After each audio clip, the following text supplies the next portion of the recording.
Hello my fellow gnomes, have you ever wanted to make an RPG game inside Roblox? Then this is the video for you. If you've seen any of my tutorials, then you probably have a good idea of how this is going to go. We're going to be developing this entire game from an empty base plate file, creating one mechanic at a time until we have this complete template RPG game. We've got a working dialogue system, quest logic with objectives, a working shop, enemies, weapons to fight with, and more. And we'll be doing this one video at a time. If you're new to scripting, then I always recommend checking out some of my beginner tutorials first, which will help ease you into this. And why not sign up to the Gnome Code Academy, which will support you along the way, giving you access to early videos as they come out in the series, and you get the complete template files from every video. But without further ado, let's get building! Okay, so we're here in a brand new base plate. I can hit play, and as you can see, this is pretty boring. There's nothing to do in this world.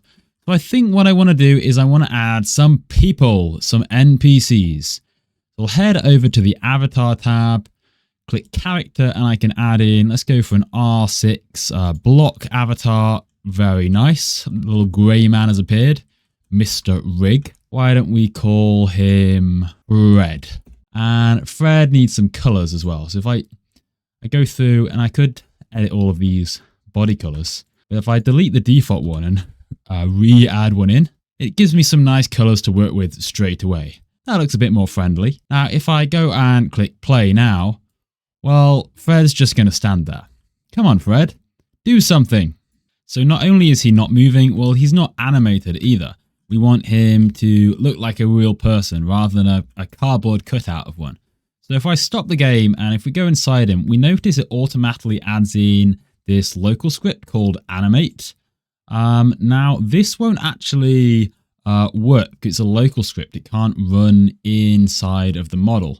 But if I add in a new script, well, a script has a handy feature called run contacts. And if we change that to client, and you notice once I do that, it changes the script to blue. So it looks just like a local script. It operates like a local script, but it's got the bonus that we are actually able to run it inside of the model. So I'm going to take everything that's inside of the old animate script, move it into this new script, and then I'm going to go into the script, Control A, select everything, Control X, cut it, and then paste it, delete the hello world, and paste it into the new one. Okay, so now the old one that said animate should be completely empty, and your new one should be filled with all the new stuff. So we'll delete the old one called animate, and we've got this new script that we can rename to animate. Now, if I click play, we should notice the tiny little bit of motion. You see his shoulders moving about a little bit, and if I give him a push, if I can push him, you can see that his legs start to move. And he looks a bit like he's actually another player in the game now. So that's a good start. Now we just want him to actually move around. But before we do that, a quick word from our sponsor who made this video possible. And if you're looking to create a career on Roblox, they're well worth knowing about. Introducing the GEEIQ. I think it's GEEIQ. It might be GEEIQ, but we'll go with GEEIQ. The GEEIQ Integration Network. It's a completely free platform that can help connect your Roblox game with big brands that could help boost your revenue. Lots of top developers like Badamo and Voldex are already there, and I've actually already signed up too with my game Teddy. But now they're opening applications to even more developers, so if you have a game with at least 75,000 total visits, this platform can help you connect with a huge brand like Walmart or NASCAR for a collaboration. Once you're approved and you have an account, you'll then get your own personal dashboard with insights into all the games you've created and help you get discovered by brands using GEEIQ to find Roblox experiences and the developers behind them. So if you're looking to boost your Roblox career, then check out the GEEIQ Integration Network. So I'm going to add in, whoop, where's my camera gone? There it is. I'm going to add in yet another script, and I'm going to want a couple of variables I'm going to want to set up. First one is the original position. So that's the script.parent.humanoid root part.position. So the position that we're in when we spawn in. Let's set a range for how far we want him to be able to wander. We'll set this to 10, and then we'll set a minimum time he can idle of, say, half a second, and a max time of 3 seconds. Oh, we won't 0.3, 0.5. And then also I need the humanoid as well. So the humanoid is the script.parent.humanoid. And oh, I've got added in a P there, delete that one. And now I've got all of this, I'll write a quick little loop. I'll say while true do, so it's going to keep running forever, this loop. And we'll just check that we actually have a rig. So if script.parent.parent, so the parent of this script being Fred, and if Fred is still within the workspace, then it's fine.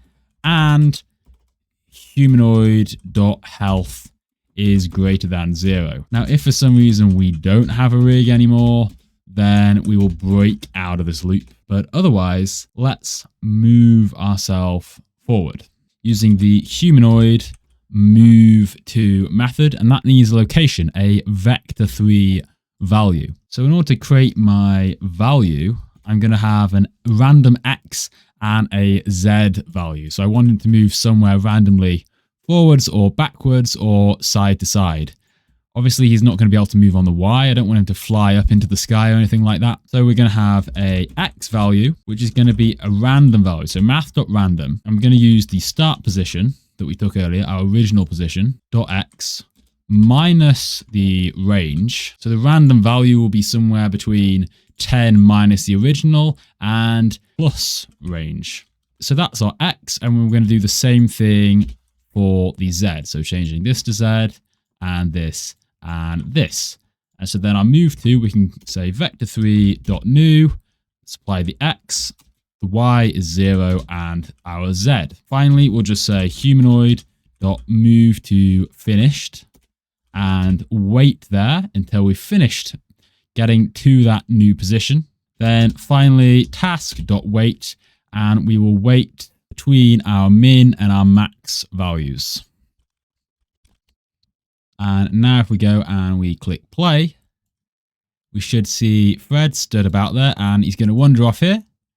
And he's only going to go within 10 studs of where we placed him, right? So he's not going to suddenly end up slowly creeping over to the edge of the map. He's just going to keep pretty close to the spawn. And I can try and push him around and stuff, but he's going to keep moving back to his position. Pretty awesome. And if we wanted to add in another guy, we could just duplicate this. And this guy could be called Joe. And maybe we'll give him a red top to distinguish Joe. And then we can have two NPCs, and they're both moving to different random positions. Pretty cool. We've now got a little bit of life into our world. And that is it for episode 1. Hopefully you should have a working NPC system just like this one, which we're then going to be able to build on in future episodes.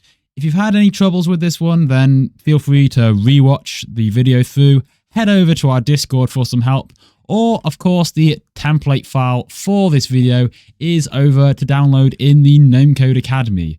But otherwise, I'll see you all in the next video. Thank you for watching, and goodbye!